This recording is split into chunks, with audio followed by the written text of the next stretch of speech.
Magandang araw sa inyong lahat at welcome sa aking channel.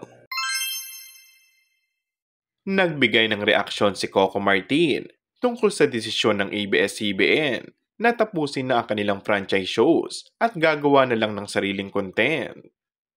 Say ng aktor, mahirap magsalita tungkol dyan kasi business side nila yan. Pero kung ano man ang desisyon ng ABS-CBN ay nandito kaming mga sundalo nila at gagawa kami ng magagandang teleserye at pelikula at magtutulong-tulong para sa industriya sa buong Pilipinas, hindi lang sa ABS-CBN.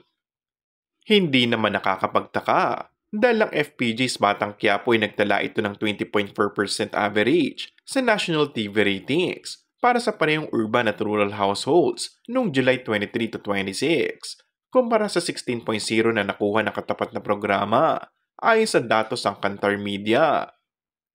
Nananatiling most-watched teleserye sa bansa ang programa ni Coco matapos itong magkamit sa national TV ratings.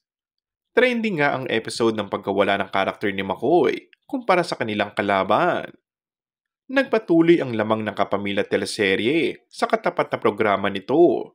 Patunay na kahit walang prangkisa ay kayang-kayang umangat ng Kapamilya Network. And that's all for our today's video. Kung bago ka lang sa aking channel ay mag-subscribe at pindutin na rin ang notification bell. Maraming salamat!